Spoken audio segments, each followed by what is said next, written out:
तो तीसरे चैप्टर के स्टार्ट में अर्जुन उनको प्रश्न पूछता है कि मेरे लिए बेस्ट क्या है, फाइट करना या फाइट को छोड़ देना। तो ये तीसरे चैप्टर की शुरुआत होती है। तो अब कृष्ण तुरंत ही उस बात को पकड़ लेते, क्योंकि अर्जुन अटैच्ड है। किस चीज के लिए अटैच्ड है? सिचुएशन को चेंज करने के लिए अटैच्ड है। और ये सिचुएशन को चेंज करके उसको लगता है कि मैं खुश हो जाऊंगा, फिर ये लड़ाई झगड़ा नहीं होगा और मैं हैप्पी रहूंगा। लेकिन ये सबसे बड़ी गलती है। तो वो कहता है कि मुझे आप वैराग्य लेने की इजाजत दे दीजिए। तो कृष्ण तुरंत उस बात का खंडन कर देते हैं। प्रीमेच्योर रिनंसिएशन माने उस स्थिति को समझे बगैर अगर कोई व्यक्ति बाहर आ जाता है, वो सिचुएशन से आने वाले लेसन को अगर वो व्यक्ति नहीं लेता है, उसे लेने से पहले बाहर आ जाता है, तो फिर से आगे चलकर वही प्रसंग आएंगे, वही सिचुएशंस आएंगे। कई बार युवाओं में ये बहुत देखा जाता है, यूथ जो है, बॉयज गर्ल्स दोनों में, उनको लगता है कि बस ये सिचुएशन से मुझे निकाल दो, मैं सब ठीक हो जाएगा। ऐसे नहीं होता है। नेचर ये टीचर है। टीचर क्या करेगा? जब तक आप 1+1 2 है ये उत्तर नहीं देंगे, आप 3 देंगे, 4 देंगे, 7 देंगे, 8 देंगे, वो आपको बार बार एक ही प्रश्न पूछता रहेगा। वो अलग अलग तरीके से पूछेगा। इसके लिए ये गलती मत कीजिए कि परिस्थिति बदलने से सब ठीक हो जाएगा। ये सबसे बड़ी गलती है। तो यहाँ पर अर्जुन को कृष्ण कहते हैं, ठीक है तुम वैराग्य ले लोगे, लेकिन तुम्हारा देखकर लोग लेंगे, तो तब क्या करोगे तुम? तो इस बात को फिर कृष्ण क्या करते हैं, एलेबोरेट करते हैं। क्योंकि ज्ञान योग का अंत होता है, शुरुआत होती है वैराग्य से, और उसका अंत होता है अष्टांग योग में। ये आगे छठे चैप्टर में आएगा। तो अर्जुन को क्या लगता है कि भाई मेरी बुद्धि समता में आ जाएगी जब सारी सिचुएशन बदल जाएगी, परिस्थिति बदलेगी तो अपने आप मन शांत हो जाएगा। लेकिन कृष्ण कहते ऐसे नहीं होगा। इसके लिए तीसरे श्लोक से लेकर 16वें श्लोक तक भगवान कृष्ण कहते हैं कि वैराग्य बहुत डिफिकल्ट है। और यही मुद्दे को लेकर अभी चौथा अध्याय शुरू होने वाला है।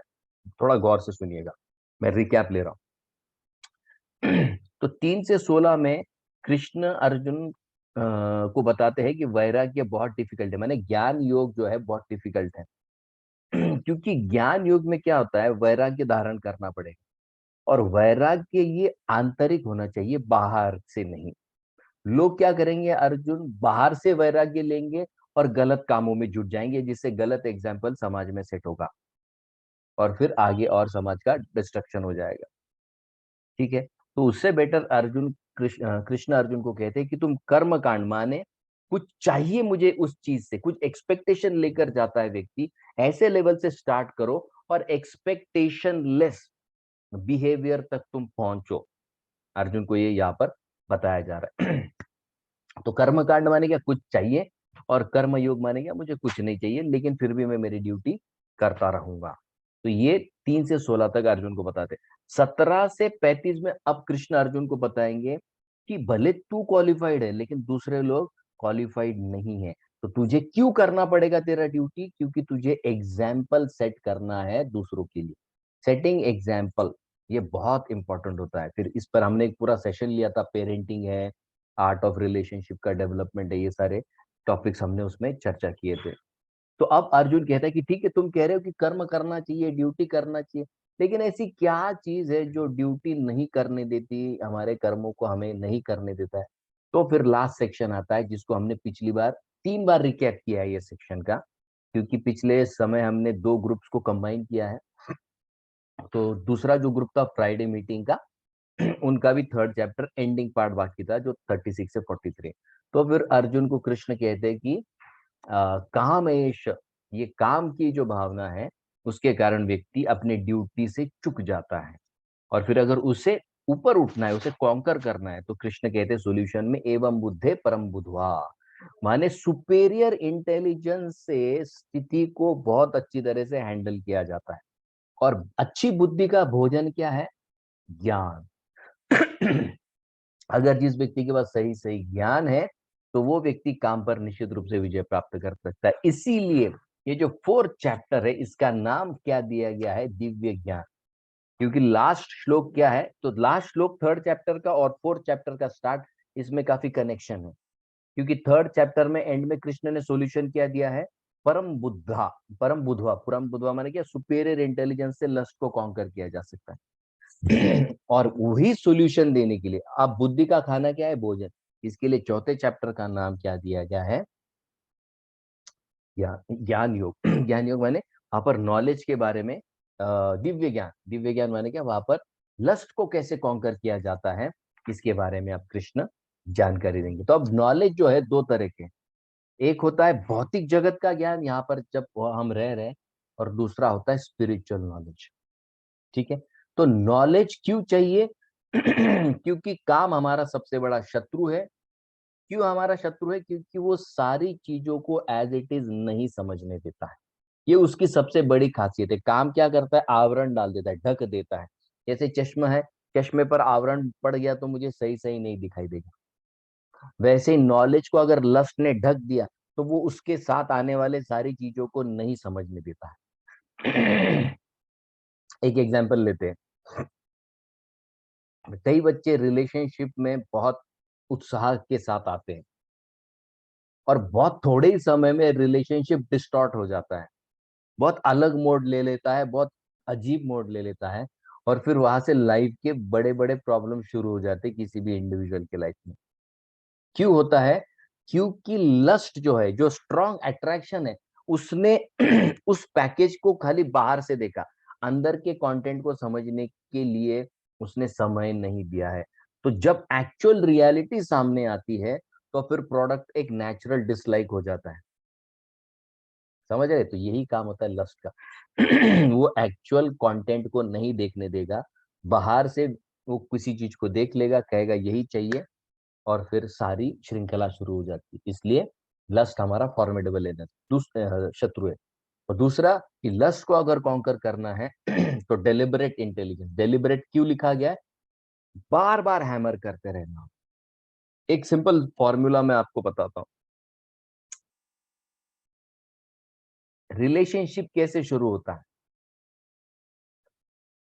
एक आध व्यक्ति को एक बार देख लो, अच्छा लगने लगता है, लेकिन जितना ज्यादा रिपीटेशन करोगे, जितनी रिपीटेड साइकिल्स मीटिंग की होंगी, उतना ज्यादा उस व्यक्ति का प्रभाव हम पर होगा, और वो व्यक्ति उतना ज्यादा अच्छा लगने लगता है। फिर ये व्यक्ति के साथ भी होता है, वस्तु के साथ भी होता है, स्थिति के साथ भी होता है। ये सिंपल फॉर्मूला याद रखिए। हम किसी को भी लाइक या डिसलाइक कब करते हैं? जब साइकिल्स बढ़ते हैं, रिपीटेशन होता है। So repetition is the topmost medium for creating attachment और क्रिएटिंग डिटैचमेंट। फ्रीक्वेंसी कितनी है? फ्रीक्वेंसी कम है, ऑटोमेटिक डिटैच हो जाएगा। मान लीजिए कोई बच्चा है, 25 साल तक घर पे रहा है, और अचानक जॉब दूसरे गांव में लगती है, दूसरे गांव दूसरे शहर चला जाता है। जितनी फ्रीक्वेंसी कम होगी उतनी माता पिता की याद कम आती है। जितना साथ में रहेगा उतना ज्यादा याद, उतना अटैचमेंट भी ज्यादा होता है। दूर रहेंगे उतना धीरे धीरे वो डिटैच होते जाता है। तो यहाँ पर वो कह रहे हैं कि डेलिबरेट स्पिरिचुअल इंटेलिजेंस से ही हम उसे कॉन्कर कर पाएंगे। इसलिए हमारी जरूरत क्या है? नॉलेज। अगर स्थिति को हैंडल करना है तो नॉलेज। इसलिए चौथे चैप्टर का नाम क्या है? दिव्य ज्ञान।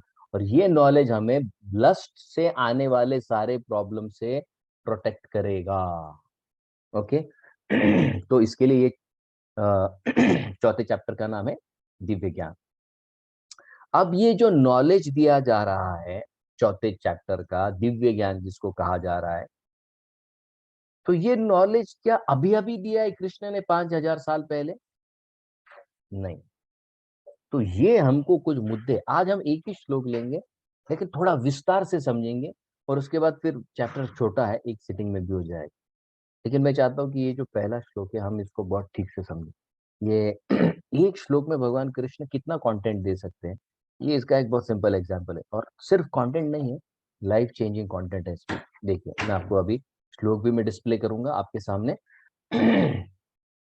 और उससे पहले एक छोटा सा मैं आपको बात बता देता हूँ कि ये जो कर्म योग है ये नया नहीं है। ये कब से है वो भी कृष्ण पहले श्लोक में बताएंगे। लेकिन कृष्ण क्या बता रहे हैं कि भाई ये ज्ञान को समझने वाले लोग अगर सोसाइटी में नहीं है तो सोसाइटी अपने आप कोलैप्स हो जाएगी।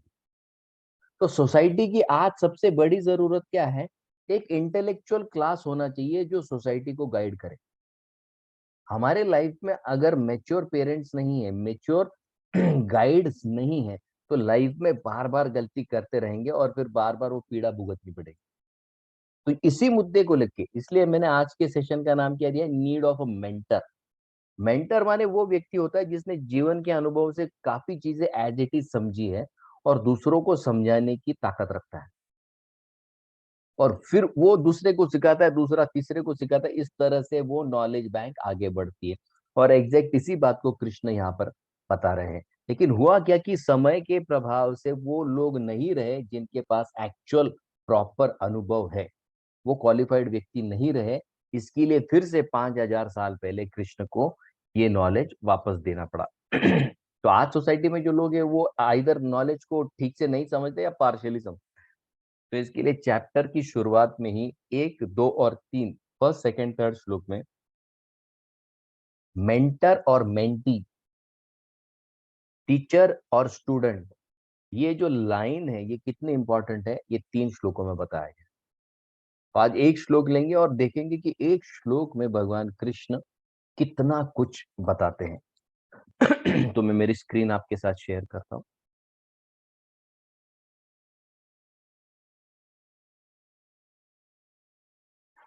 ओके, तो ये दिव्य ज्ञान, ये चैप्टर का नाम आपके सामने है, देखिए। इसको ट्रांसेंडेंटल नॉलेज कहते हैं अंग्रेजी में।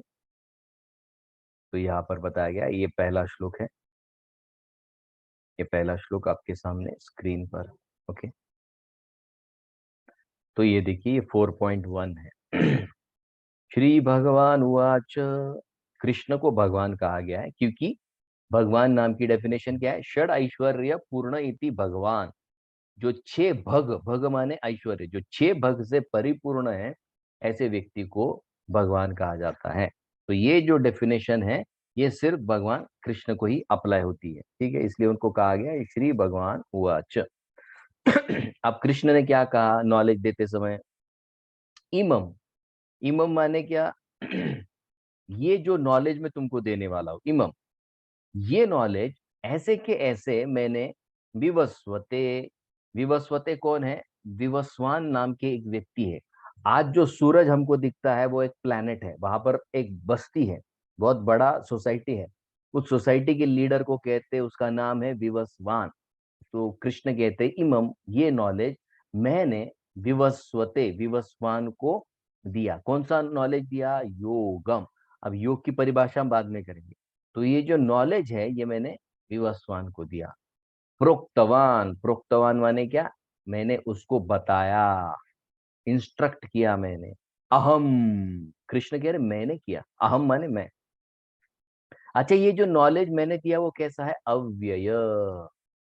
अव्यय माने क्या, इटर्नल है, कभी भी खत्म नहीं होगा। विवस्वान, मैंने विवस्वान को दिया। तो विवस्वान ने किसी और को दिया क्या, हाँ, विवस्वान मनवे। उन्होंने स्वयंभुव मनु को दिया, ठीक है। अच्छा, मनु ने किसी और को दिया क्या, मनुर इक्ष्वाकवे ब्रवित। त्रेता युग की शुरुआत में रामचंद्र जी के वंश में एक राजा हुए जिनका नाम इक्ष्वाकु है, इसलिए रामचंद्र जिस वंश में आते हैं उनको इक्ष्वाकु वंश कहा जाता है, ठीक है। तो यहाँ पर कृष्ण बता रहे हैं इमम, ये नॉलेज मैंने विवस्वान को दिया। यहाँ पर विवस्वान है, विवस्वान ने मनु को दिया, मनु ने इक्ष्वाकु को दिया, ठीक है, इतना सिंपल है। अब्रवित, 2 बार क्या कहा जा रहा है, यहाँ पर देखिए, प्रोक्तवान माने बोला, अब्रवित माने बोला। तो ये जो नॉलेज है बोलकर ट्रांसमिट किया जाता था, रिटर्न फॉर्म में नहीं था। फर्स्ट टाइम जब बोला गया, ओरल ट्रेडिशन से आता है। बच्चा एक बार सुन ले तुरंत पकड़ लेता था, ओरल ट्रेडिशन से नॉलेज आगे बढ़ा है, ठीक है। अब यहाँ पर जो कृष्ण कह रहे हैं, मेंटर मेंटी, मेंटी मेंटर बनता है, फिर वो उसके नीचे कई सारे लोगों को रखता है। इस तरीके से टीचर स्टूडेंट ये जो श्रृंखला है चलती है और नॉलेज आगे फ्लो होता है। ओके, अब दूसरी बात, अब यहाँ पर दूसरे चैप्टर में हमने देखा, अगर आपको याद है गुह्य ज्ञान में 2.11 से लेकर 2.30 में शरीर और आत्मा का भेद बताया गया। ओके, तो उसमें हमने सुना था कि शरीर नश्वर है, एक दिन निश्चित खत्म हो जाएगा, लेकिन सोल इटर्नल है। सोल के साथ रहने वाला सुपर सोल परमात्मा, वो भी इटर्नल है। तो 2 इटर्नल लोग हैं तो उनके बीच का संबंध कैसा होगा, टेम्पररी की इटर्नल? निश्चित रूप से इटर्नल है। तो इसी रिलेशनशिप को यहां पर नाम दिया है योग। और उनकी रिलेशनशिप कैसी है, अव्यय, इटर्नल। आज इस दुनिया में रहते समय मैं हमेशा खुश रहना चाहता हूं। क्यों? मैं चाहता हूं कि मैं हमेशा मेरे माता पिता के साथ रहूं। अगर एक व्यक्ति एक स्त्री से, एक स्त्री एक पुरुष से प्रेम करती है तो उनको लगता है कि हम हमेशा हमेशा के लिए एक दूसरे से प्रेम। तो ये हमेशा हमेशा का कॉन्सेप्ट कहां से आता है? इसी को तो कहते हैं ना अव्ययम। पिक्चरों में हम पहले देखते थे ना, एंड दस they lived happily ever after. तो ये एवर आफ्टर का कॉन्सेप्ट गीता से आता है, अव्यय। अव्यय माने एवर आफ्टर, हमेशा के लिए, इटरनल। लेकिन ये नॉलेज न होने की वजह से हम इस इटर्नल कॉन्सेप्ट को टेम्पररी प्लेस में ढूंढ रहे हैं। और यही सबसे बड़ी गलती हम हर लाइफ में करते हैं। ओके, तो इन्होंने बताया सोल भी इटर्नल, परमात्मा सुपर सोल भी इटर्नल। उन दोनों का रिलेशन भी क्या है, इटर्नल। तो ये इटर्नल रिलेशन को जो प्रोसेस से हम प्राप्त करते हैं, उस प्रोसेस को कहते हैं योग। योग माने क्या, प्रोसेस टू रिकनेक्ट। ओके, अच्छा। तो ये जो प्रोसेस है पहले कैसे बताई गई थी? कोई पूछता था, कोई आंसर करता था, कोई पूछता था, जैसे टीचर स्टूडेंट, तो टीचर पूछता है, स्टूडेंट पूछता है, टीचर आंसर करती है। ठीक है। अब दो चीजें हैं यहाँ पर। ये नॉलेज जो है इटर्नल है, और दूसरा ओरल ट्रेडिशन से आगे चलते आ रहा है। मतलब क्या है? अब सबसे पहले कृष्ण यहाँ पर कह रहे हैं कि ये नॉलेज मैंने किसको दिया, ये देखिए मैं हाईलाइट कर रहा हूँ। विवस्वान। विवस्वान किसका नाम है? हमने अभी आपको बताया, सूर्य देव का नाम विवस्वान है। ओके। तो सृष्टि के सबसे पहले प्लैनेट अगर कुछ होगा, इस क्रिएशन का सबसे पहला अगर कोई प्लैनेट होगा तो वो है सन प्लैनेट। ओके। तो सन प्लैनेट का जो लॉर्ड है, उसको कृष्ण ने सबसे पहले नॉलेज दिया। तो क्रिएशन के सबसे पहले प्लैनेट का नाम है सन। इसका मतलब क्या है, भगवान कृष्ण ने जो नॉलेज दिया है वो क्रिएशन के साथ साथ आया हुआ है। ये हमको यहाँ पर समझना चाहिए। जैसे हम मोबाइल लेते तो मोबाइल के साथ मैनुअल आता है, मोबाइल लेने के बाद मैनुअल नहीं आता है, मोबाइल के बॉक्स के अंदर ही मैनुअल होता है। वैसे ही क्रिएशन के स्टार्ट में ही भगवत गीता दी गई है, बाद में नहीं आई है। ये पॉइंट यहाँ पर कृष्ण कहना चाहते हैं। और दूसरी बात कृष्ण कह रहे अब्रवीत माने क्या, मैंने उनको बोलकर दिखाया। मैंने, हम दोनों बैठे थे, वो सुन रहा था, मैं बोल रहा था। तो टीचर है और एक स्टूडेंट है, इस तरीके से उन्होंने नॉलेज को शेयर किया है। ठीक है, तो ये दो मुद्दे यहाँ पर क्लियर होते हैं। अच्छा, दूसरा मुद्दा। अब हम इटर्नल है, हमारे अंदर जो परमात्मा, हमारे साथ जो परमात्मा है वो भी इटर्नल है। हमारा जैसे माता पिता के साथ प्रेम यहाँ पर नेचुरल है, वैसा ही सोल का परमात्मा के साथ प्रेम एकदम नेचुरल है। सिर्फ उसके लिए क्या लगेगा, एक्सेप्टेंस लगता है। एग्जाम्पल लेते, रिलेशनशिप। आप बोल रहे हैं कि बार बार रिलेशनशिप पे क्यों? क्योंकि हमारे मंदिर में जितने भी यूथ आते हैं, एक तो दो ही प्रॉब्लम लेकर आते हैं। एक तो रिलेशन होता है, नहीं तो पढ़ाई होता है। पढ़ाई होता नहीं है, रिलेशनशिप टिकता नहीं है। ये दो ही प्रॉब्लम, इसलिए बार बार वही ले रहा हूँ। ठीक है, क्योंकि इस ग्रुप में भी काफी सारे यूथ है। Relationship, okay. रिलेशनशिप में सबसे इंपॉर्टेंट मुद्दा क्या होता है, सोचिए। रिलेशनशिप में सबसे इंपॉर्टेंट मुद्दा होता है एक्सेप्टेंस। बिना एक्सेप्टेंस के रिलेशनशिप आगे नहीं बढ़ सकता। एक्सेप्टेंस अगर पार्शियल है तो वो लॉन्ग टर्म रिलेशन में कन्वर्ट नहीं होगा, हो भी नहीं पाएगा। करने की कोशिश करो, नहीं होगा। क्योंकि वो जो सामने वाला व्यक्ति है, मैं उसको अगर एज इट इज नहीं स्वीकार कर पा रहा हूं, तो मुझे रिलेशनशिप में आगे बढ़ने की बिल्कुल इच्छा नहीं। जैसे ही उस व्यक्ति को मैं एज इट इज एक्सेप्ट कर लेता हूं, मैंने दोनों पार्टीज एक दूसरे को एज इट इज एक्सेप्ट कर लेते, इमीडिएटली लगता है कि नहीं भाई, लाइफ लॉन्ग हमको ये रिलेशन कंटिन्यू करना है। तो फिर अगला फेज तुरंत स्टार्ट हो जाता है। ब्रेकअप कहां से शुरू होता है? जब वो कंप्लीट एक्सेप्टेंस पार्शियल होने लगता है, वहां से ब्रेकअप शुरू हो जाता है। इतना अहम मुद्दा है एक्सेप्टेंस। ओके। वैसे ही कृष्ण के साथ हमारा जो रिलेशन है वो नेचुरल है और इटर्नल है, हमेशा से था, हमेशा से रहेगा और बड़ा स्वाभाविक है। जैसे बच्चे का अपने माता पिता के साथ का रिलेशन बड़ा नेचुरल है। ओके। एक लाइफ, पूरा लाइफ लॉन्ग वो बच्चा चाहे भी तो वो तोड़ तोड़ नहीं सकता, क्योंकि वो इतना नेचुरल, वो बच्चा उसको डिनाई नहीं कर सकता और न ही माता पिता बच्चे को डिनाई कर सकते।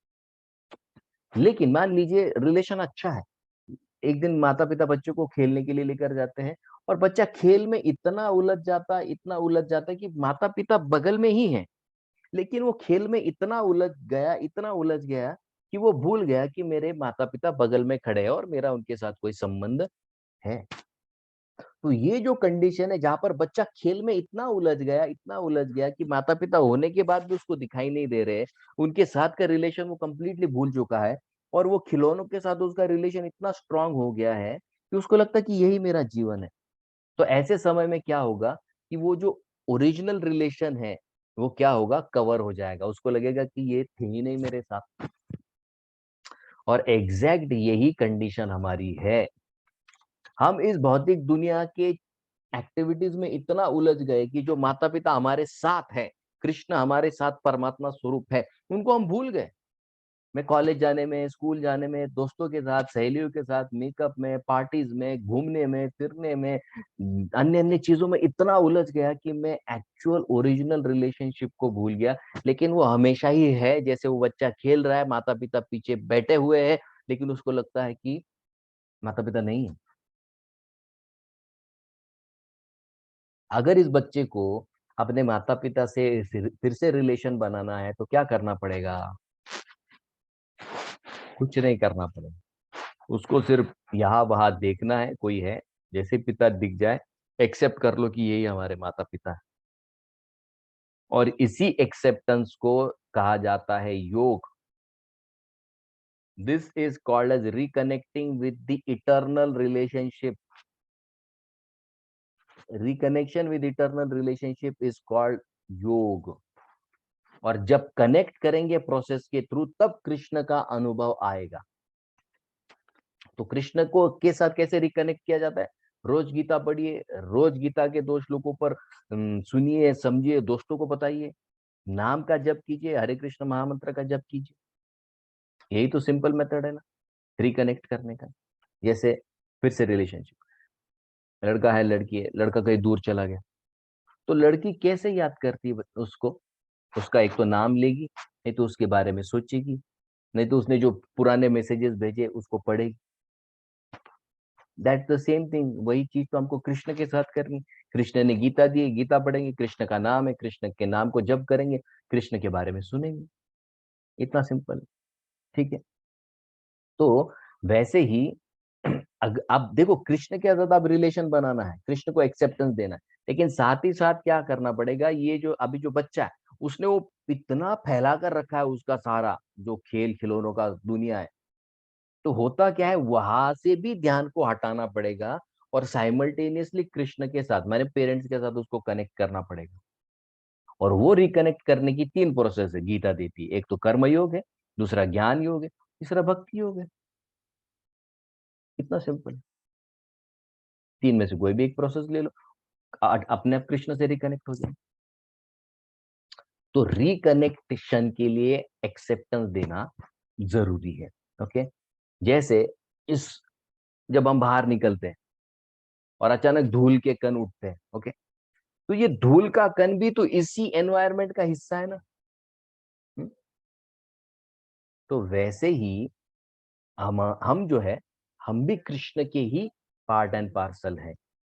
जैसे मिट्टी का कण इस एनवायरनमेंट का हिस्सा है, वैसे ही हम कृष्ण के, कृष्ण लोक का भी हम हिस्सा है। ठीक है। तो यहाँ पर वो बात बता रहे हैं कि मैटर से कहीं ना कहीं हमको डिस्कनेक्शन करना पड़ेगा। अब मैटर से कैसे डिस्कनेक्ट करेंगे? मैटर से डिस्कनेक्ट करने के लिए, जैसे शरीर है मैटर से बना हुआ, ओके, हम स्पिरिट है, हम स्पिरिचुअल है, लेकिन मटेरियल एक्सपीरियंस ले रहे हैं। ये बात को ठीक से समझिए, बहुत इंपॉर्टेंट मुद्दा है। We are spiritual beings having a material experience. हमको अभी तक स्पिरिचुअल एक्सपीरियंस नहीं आए हैं। जिस दिन स्पिरिचुअल एक्सपीरियंसेस आ जाएंगे, अपने आप डिस्कनेक्ट हो जाएंगे मैटर से, कोई खास ताकत लगाने की जरूरत नहीं पड़ेगी। ओके, तो बॉडी जो है वो इस पृथ्वी के लोगों की सेवा में लगा दो, क्योंकि ये यही का अंश है, तो यही काम में आएगा, आगे काम में आएगा। और मन जो है वो कृष्ण के चिंतन में लगा दो। हो गया कर्म, शरीर से कर्म करो दूसरों की सहायता के लिए, और मन को कृष्ण के बारे में सोचने में लगा दो, तो हो गया योग। इसी को तो कहते हैं कर्म योग। शरीर से कर्म करो और मन से कृष्ण का चिंतन करो, हो गया कर्म योग। क्या बड़ी बात है? क्या बड़ी बात है कर्म? शरीर यहाँ का भाग है, यहाँ की सेवा में लगा दो। आत्मा कृष्ण का अंश है, कृष्ण की सेवा में चिंतन में लगा दो, हो गया कर्म योग। तो योग मतलब क्या है कि फोकस शिफ्ट करना है, टेम्पररी से लेकर परमानेंट में। ये टेम्पररी से निकलकर माइंड को परमानेंट में लगाना है, और वो परमानेंट रिलेशनशिप को समझने को ही कहा जाता है योग। इतना सिंपल है। ओके, अब यहाँ पर कृष्ण एक बात बता रहे हैं जिस पर हम आपको फिर से हाईलाइट करवाएंगे। ये देखिए, ये श्लोक है आपके सामने। कृष्ण यहाँ पर कह रहे प्रोक्तवान। प्रोक्तवान माने क्या? ये जो नॉलेज है, ये नॉलेज मैंने सूर्य देव को दिया। ओके, और सूर्य देव, जैसे हमने कहा कि स्टार्टिंग का जो सबसे पहला प्लैनेट है वो सन। ओके, तो यहाँ पर कृष्ण क्या कह रहे कि क्रिएशन के स्टार्ट में मैंने सूर्य देव को ये नॉलेज दिया है, और ये जो नॉलेज है मैंने दिया है। इसका मतलब क्या है? कृष्ण कहते हैं कि सबसे पहला गुरु कौन है? मैं हूं। इसलिए श्रीपाद शंकराचार्य भी यही बात को कहते हैं, कृष्णम वंदे जगत गुरु। ये किसने कहा है? ये श्रीपाद शंकराचार्य का स्टेटमेंट है। वही कहे कि कृष्ण सबसे पहले गुरु है, कृष्णम वंदे, जगत के गुरु कृष्ण है। तो यहाँ पर कृष्ण वही बात बोल रहे हैं कि सबसे पहले मैंने नॉलेज दिया, तो मैं सबसे पहला गुरु हूँ। तो ये कर्म योग का जो नॉलेज है, ये सृष्टि के स्टार्टिंग से है। तो अर्जुन को जो लग रहा है ना कि कृष्ण क्या बार बार कर्म करने के लिए कह रहे हैं, कर्म करने के लिए, तो कृष्ण कह रहे भैया ये आप भी का नहीं, ये तब का है, ये तब से है। अच्छा भाई, कब से है? कितने सालों से है? ये भी तो आपके मन में प्रश्न आएगा ना। तो ये देखिए, यहाँ पर प्रभुपाद जी ने एकदम क्लियर कट सारा कैलकुलेशन हमारे सामने प्रेजेंट किया है। तो ये यहाँ पर प्रभुपाद जी ब्रह्म संहिता से कोट करते हैं, यह चक्षुरेश सवित सकल ग्रहाणा। सारे ग्रहों का राजा कौन है? सवित। सवित किसको कहते हैं? सूर्य देव को। ये सारे ग्रहों का राजा है, राजा समस्त। समस्त माने क्या? सारे ग्रहों का राजा कौन है? सवित, सूर्य। तो सबसे पहले नॉलेज किसको दिया? सूर्य देव को दिया। ये प्रोपा जी यहाँ पर कोट कर रहे हैं। अब प्रोपा जी कैलकुलेशन देंगे कि कैसे। हम्म, अच्छा, ये जो श्लोक है इसका रेफरेंस और एक जगह पे मिलता है। ये देखिए, यहाँ पर महाभारत शांति पर्व को प्रोपा जी कोट करते तात्पर्य में, और बताते हैं कि ये जो फैक्ट कृष्ण कह रहे, ये महाभारत में भी एज इट इज आती है। तो यहाँ पर ये श्लोक है, शांति पर्व महाभारत नंबर के साथ कोट किया गया, ये आपको प्रोपा जी की गीता में मिल जाएगा। ठीक है, अब यहाँ पर प्रोपा जी नीचे कैलकुलेशन देते, इसको थोड़ा गौर से देखिए। लेटेस्ट टू लेटेस्ट गीता कब से हमारे सोसाइटी में? तो तीन लोगों का नाम यहां पर लिया गया। ओके, लास्ट, सबसे लास्ट किसका नाम लिया भगवान कृष्ण ने? इक्ष्वाकु। ये देखो, विवस्वान ने मनु को दिया, मनु ने इक्ष्वाकु को दिया, माने सबसे लेटेस्ट नॉलेज किसको दिया गया है? इक्ष्वाकु। अब इक्ष्वाकु कब हुए? इक्ष्वाकु हुए त्रेता युग की शुरुआत में। ओके, तो यहाँ पर ये जो कैलकुलेशन है, ये आपको भागवत के तीसरे स्कंद में मिल जाएंगे, चैप्टर नंबर 5 या 6 है, जिसका नाम है एटॉमिक कैलकुलेशन ऑफ टाइम। तो टाइम के कैलकुलेशन को कैसे किया जाता है वो यहाँ पर बताया गया। तो ये एग्जैक्ट उसी चैप्टर से प्रभुपाद जी यहाँ पर कोट कर रहे हैं। ये रेफरेंस जो मैं दे रहा हूँ, आप जाकर चेक कर सकते हैं ऑनलाइन भी, भागवत तीसरा स्कंद है, atomic calculation of time chapter का नाम। तो यहाँ पर कलयुग कितने साल चलेगा, ये भागवत में ऑलरेडी दिया गया है तीसरे चैप्टर में। तो कलयुग चलता है 4,32,000 साल। इसलिए जो भी कहते हैं ना कि भाई अभी अंत होने वाला है, कलयुग का पीक टाइम है। नहीं, कलयुग के अभी खाली 5,500 साल हुए हैं, 4,27,000 साल बाकी है। ओके, ये भागवत तीसरे स्कंद का कैलकुलेशन है। इसको इंटू 2 कर दो, 8,64,000 ईयर्स का आपका द्वापर होता है। यहां पर मैं हाईलाइट कर रहा हूं उसको। उसमें 432 डाल दो, कितना हो गया? 12 लाख समथिंग हो जाता है। सो 12 अधिक 8, 12 लाख अधिक 8 लाख हो जाते हैं 20 लाख। 20 लाख माने यहाँ पर गीता जो हमारे प्लैनेट पर है, Maharaj Ikshvaku, king of this planet earth. तो हमारे सोसाइटी में recent to recent Gita is at least 2 million years old. बात समझ रहे हैं? 2 मिलियन माने 20 लाख साल से हमारी सोसाइटी में गीता रही है एट द मिनिमम एंड। ये कैलकुलेशन आपके सामने स्क्रीन पर यहां पर मैं दिखा रहा हूं, रेफरेंसेस भी मैं दे रहा हूं, आप जाकर बाद में चेक कर सकते। तो जो भी लोग कहते हैं ना कि गीता तो अब भी बोली गई, नहीं, गीता का जो नॉलेज है वो स्टूडेंट डिसाइपल के चेन में 20 लाख सालों से माने 2 मिलियन ईयर्स से हमारे साथ चलते आ रहा है। इसलिए अर्जुन जो कह रहा है ना कि क्या तुम बार बार कर्मयोग कर रहे हो, ये क्या नया फिलोसॉफी लाया? कृष्ण कहते हैं नया नहीं है, ये बहुत पुराना है। तो कितना पुराना? मिनिमम कृष्ण कह रहे हैं ये सोसाइटी में 2 मिलियन 20 लाख ईयर्स से एग्जिस्टिंग है। ओके, ये मैंने कैलकुलेशन आपको बता दिया। ओके, अब सबसे इंपॉर्टेंट मुद्दा, इसके साथ हम सेशन को एंड करेंगे। कृष्ण ने सूर्यदेव को क्यों चुना? Okay, he could have chosen somebody else also, why only sun god? यहाँ पर कृष्ण कह रहे हैं ना, भगवान वाच श्री भगवान वाच इमं विवस्वते, भाई तुम और किसी को भी चूज कर सकते हो ना, ये योग की पद्धति देने के लिए अन्य किसी को चूज। सबसे पहले मुद्दा हमने देखा कि it is the first created planet. घर का जो सबसे बड़ा होता है उसी को सारे चीजों को पहले ट्रेन किया जाता है। तो सूर्यदेव पहले प्लैनेट रहे, पहला रेसिडेंशियल कॉलोनी है, इसलिए उनको कर्तव्य का ज्ञान, कर्म योग सबसे पहले दिया गया। दूसरा, ज्ञान की तुलना लाइट से की जाती है। अंधकार में कुछ समझता नहीं है, लेकिन जैसे प्रकाश हो जाए सारी चीजें एज इट इज समझ जाती है। और सूर्यदेव जो है प्रकाश के देवता है। प्रकाश माने क्या? ज्ञान के देवता है। जैसे ही ज्ञान आता है अज्ञान अपने आप नष्ट हो जाता है, इसलिए सूर्य को लिया गया। और जब सूरज, तीसरी बात, जब तक सूरज नहीं उगेगा हम काम नहीं कर पाते हैं। आपको अगर रात भर तो लाइट चालू रहता है, लोग कितना काम करते हैं फैक्ट्री में, एक्सेप्टेड। किस चीज पर इलेक्ट्रिसिटी बनती है? दो ही चीजों पर बनती है, तीन चीजों पकड़ लीजिए आप। न्यूक्लियर चलता है, कोल चलता है, हाइड्रो चलता है। ये तीनों भी तीनों जो है ये सन से आते हैं। कोयले की जो ताकत है वो हीट एब्जॉर्ब करेगा, तब वो हीट नीचे स्टोर होती है कोयले में। या जलता है लकड़ी, तब कोयला बनता है, बराबर। तो सूरज की ही हीट से का कन्वर्जन है। Nuclear element also conversion of solar energy.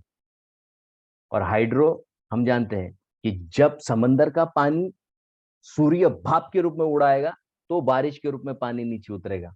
तो डायरेक्टली इनडायरेक्टली वो भी सन के एनर्जी का कन्वर्जन है। तो बिना सूर्य के कुछ नहीं होता है, रात की बत्ती भी नहीं जलेगी हमारी। जो हम इतना कह रहे हैं ना, रात में हम 12 बजे 4 बजे सब लाइट चालू रहता है, काम चालू रहता है, वो सूर्य अगर बंद कर दो ना सब बंद हो जाएगा। ठीक है, तो जब वो उगता है तो हम हमारा दिन शुरू करते हैं। और जो रात में जागते हैं वो उल्लू होते हैं। ठीक है, ये नेचर का लॉ है। तो तीसरा क्या है, जब तक सूर्यदेव नहीं स्टार्ट करेंगे उनका काम, हम हमारा स्टार्ट काम नहीं कर सकते। We are dependent on work for him. So उसको पहले कर्म सिखाया गया ताकि वो आने के पश्चात उसको देखकर हम कर्म करेंगे। तीसरा, बहुत स्ट्रांगली ड्यूटी बाउंड है। एक दिन भी आज तक छुट्टी नहीं लिया है उन्होंने, एक दिन भी नहीं। एक बार छुट्टी लिया था, ऐसा हाहाकार मच गया, ऐसा हाहाकार मच गया कि ब्रह्मा विष्णु महेश को नीचे उतर कर आना पड़ा। मैटर को रिजॉल्व करने के लिए। और क्या मैटर था? एक पतिव्रता स्त्री थी जिसके पति को एक साधु ने शाप दे दिया कि भाई तेरा पति कल सुबह मर जाए। तो वो इतनी पतिव्रता थी, इतनी गरीब घर की है, ऐसे नहीं बहुत बड़े घर, ब्राह्मण घर की नहीं, साधारण घर की, मोलकरीन जिसको कहते हैं ना मराठी में, वो मोलकरीन थी, ब्राह्मणी थी लेकिन दूसरे घर में काम करती थी। तो उसने बोला कि नहीं होगा, उगेगा ही नहीं सूरज, मेरा पति मरने वाला है तो कल से सूरज ही नहीं होगा। और वाकई में देखिए, एक जगह एक साधु की ताकत है, उसके तपस्या का बल है, एक जगह एक स्त्री जिसने और कुछ नहीं किया है, सिर्फ अपने पति के बारे में चिंतन, उसने अपने पति को छोड़कर कभी किसी अन्य पुरुष के बारे में नहीं सोचा। And she just had one desire, I love my husband and I want to keep him happy, बस। उसकी ताकत देखिए। सूरज नहीं उगा उस दिन, सुबह के 6 बज गए, 8 बज गए, 10 बज गए, 12 बज गए, नहीं उग रहा है सूरज, रात का अंधेरा चल रहा है। तब फिर जाकर सारे देवता जब आए तो उन्होंने कहा कि आप इससे बड़ी कोई जो स्त्री है, जो इससे बड़ी सती है, महासती है, उसको बुलाओ। तो अनुसुईया माता को बुलाया जाता है। अनुसुईया माता आकर बोलती है, बहन, तेरे पति को मैं नहीं मरने दूंगी, तू क्या कर, ये अपने शब्द वापस ले ले, और अगर तेरा पति मर भी गया तो मैं जिंदा कर दूंगी। तो उसको तो पति चाहिए, बोली ठीक है वापस ले लेती। उसका पति कुछ देर शरीर छोड़ देता है, अनुसुईया माता उसके कमंडलू का जल डालती है, पति वापस जिंदा। एक दिन छुट्टी ली थी, ऐसा हाहाकार हो। कर्मनिष्ठ है, कुछ भी हो जाए ड्यूटी बाउंड है, ड्यूटी नहीं छोड़ेंगे। इसलिए इनको क्या दिया गया है, सबसे पहले नॉलेज दिया गया। तो why sun? Because of this 4 reason. ठीक है। दूसरा कारण, यहां पर जितने भी लोग का नाम लिया गया है, जैसे यहां पर देखिए विवस्वान राजा है, मनु राजा है, इक्ष्वाकु राजा है। ओके। तो ये जितने लोगों का नाम यहाँ पर लिया गया है सब फैमिली वाले हैं। ओके। तो कृष्ण अर्जुन भी फैमिली मैन।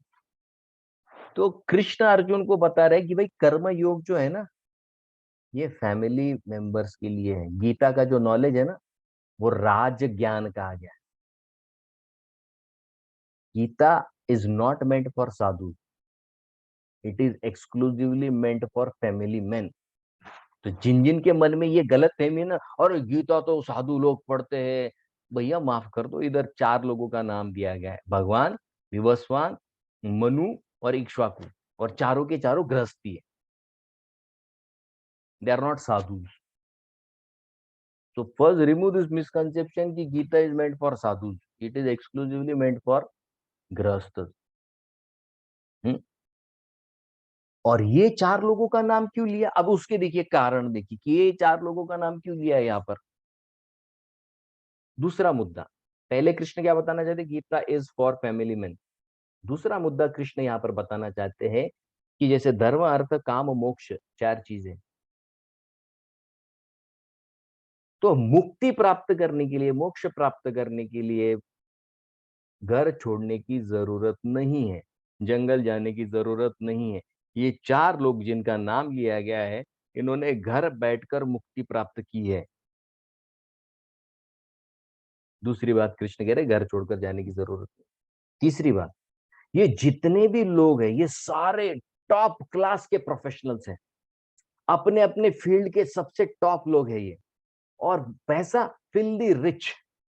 सूर्यदेव की एक स्टोरी आती है भागवत के 10म स्कंद में। सत्यभामा के जो पिताजी है सत्राजीत, तो सूर्यदेव की इतनी अच्छी पूजा करते कि सूर्यदेव उनको एक शामंतक नाम का मणि देते। तो ये शामंतक मणि इतना पावरफुल था कि रोज 80 किलो सोना घर में तैयार करके देता था। 80 किलो सोना, आज सोने का भाव क्या है? इतना पैसा है, फिल्दी रिच। तो ये top class professionals, rich, good looking, powerful, handsome, ये लोगों का नाम क्यों लिया गया है यहाँ पर? 2 चीजें हैं। पहली बात, इतना सब कुछ होने के पश्चात भी, गृहस्थी में रहने के पश्चात भी, इन लोगों ने अपने मन में कर्म योग के माध्यम से मन को भगवान कृष्ण की सेवा में लगाए रखा, और उस सेवा के कारण वो यहाँ से वैराग्य प्राप्त करके हायर डेस्टिनेशन को पहुंच गए, किसी ने घर नहीं छोड़ा। तो स्पिरिचुअल सक्सेस उन्होंने घर में रहकर प्राप्त किया है। ठीक है। अब अर्जुन को क्यों बताया जा रहा है इन चारों के नाम? क्योंकि अर्जुन को क्या लगता था? वैराग्य, भिक्षाम दे, भिक्षा मांगूंगा, भिक्षुक का रूप ले लूंगा, भिक्षुक का कार्य स्वीकार कर लूंगा। तो वो कह रहा था कि गृहस्थी से बेटर वैराग्य है। हम्म? तो यहाँ पर अर्जुन को रियल लाइफ एग्जाम्पल दिए जा रहे हैं कि ये भी बहुत बड़े बड़े योद्धा है, तुझसे बड़े योद्धा थे ये, लेकिन घर में रहकर कर्मयोग करके भगवान में अपने मन को जोड़कर उन्होंने लाइफ को सक्सेसफुल बना लिया। चौथा कारण। और पांचवा कारण कृष्ण बताना चाहते हैं कि ये famous, rich, handsome, dashing, influential लोगों का नाम क्यों लिया है? क्योंकि हमारी आदत क्या है? हमारी सिंपल एक आदत है जो हमने पिछले 5-10 सालों में बहुत बार देख ली। जो भी सेलिब्रिटीज करते हैं ना, बच्चे आंख बंद करके करते हैं। झूठ है तो बता दीजिए। ड्रेसिंग सेंस किस पर जाता है? सेलिब्रिटीज पर। हमारे प्रोडक्ट्स किसके किसको देख कर लिए जाते हैं? सेलिब्रिटीज को देख करके। हमारा लाइफस्टाइल जीने का ढंग किसको देख कर किया जाता है? सेलिब्रिटीज को। तो ये सेलिब्रिटीज है उस जमाने के, अभी भी है। आज सूरज को निकाल दो, क्या होगा हमारा? क्या करेंगे आपके बॉलीवुड और हॉलीवुड के एक्टर? कुछ नहीं कर पाएंगे। ये सबसे बड़े सेलिब्रिटी है। और कृष्ण कह रहे ये सेलिब्रिटी को देखो भाई, ये भक्ति योग कर रहे हैं, ये कर्म योग कर रहे हैं। तो दूसरों को इंस्पायर करने के लिए, अरे तुम जहां पहुंचने की कोशिश में जुटे हो, तुम जिस सुंदरता पे इतना गर्व कर रहे हो, ये इनकी सुंदरता देखो। हमको लगता है मी इतना सुंदर, मी इतनी सुंदरी, अरे इनको देखा नहीं है हमने। इनको जिस दिन देख लेंगे ना, हम बाहर नहीं आएंगे रूम से। हमारी सुंदरता पे जो हमको गर्व है ना, भाई इनको हमने देखा नहीं। जब तक मान लीजिए कोई लड़का या लड़की मिस यूनिवर्स को नहीं देख लेता, उसको लगता है कि मैं सुंदर हूँ। जिस दिन देखकर बाप रे, हम तो कुछ नहीं इसके सामने। वैसे हमने इनकी सुंदरता को देखा नहीं, हमको सुंदरता के ग्रेडेशंस भी नहीं पता है। हमारा नॉलेज बैंक क्या है? हम्म? हमारा नॉलेज बैंक ही कुछ नहीं। तो यहाँ पर ये जो रिच, फेमस, पावरफुल, क्यों? क्योंकि कृष्ण प्रमोट करना चाहते हैं कि अरे ये कर्म योग कर रहे तो तुम क्यों नहीं कर रहे हो अर्जुन? तो इंस्पायर करने के लिए सूर्य देव का नाम लिया गया है। ठीक है। तो कोई भी व्यक्ति जो है कर्मयोग तब तक नहीं पॉसिबल कर पाएगा जब तक वो किसी क्रिया या पदार्थ से, किसी एक्शन या किसी ऑब्जेक्ट से अटैच हो जाता है। और जहां पर अटैचमेंट है वहां कर्मयोग नहीं होता है। क्यों? अटैचमेंट में माइंडसेट क्या? मेरा है। लेकिन यहाँ पर कोई भी मेरा नहीं है। यहाँ पर वो चीज, वो वस्तु, वो स्थिति, वो जगह मुझे यूज करने के लिए दी गई है, ताकि मैं एक हायर डेस्टिनेशन को प्राप्त कर सकूं। ठीक है। तो लाइफ जो है, family life, full of objects है, कई सारे ऑब्जेक्ट्स उसमें हैं। लेकिन यहाँ पर कृष्ण बता रहे हैं कि फैमिली लाइफ में रहकर भी डिटैचमेंट पॉसिबल है, gradual reduction of desires possible है। इम्पॉसिबल ऐसा कुछ नहीं है। कर्मयोग के माध्यम से सब कुछ पॉसिबल है। ठीक है। तो यहाँ पर कृष्ण इस बात को बता रहे हैं। और लास्ट एक मुद्दा लेकर हम हमारे सेशन को विराम देंगे। फिर किसी का कोई प्रश्न तो आप पूछ सकते हैं मुझे। तो कृष्ण यहाँ पर एक लास्ट मुद्दा बता रहे हैं कि ये एक लॉ है। क्या लॉ है? जैसे कई सारी चीजों को हम एंजॉय करते हैं, देखना, सुगंध लेना, चखना, ध्वनि, स्पर्श। हम्म? तो आनंद सबसे ज्यादा कब आता है?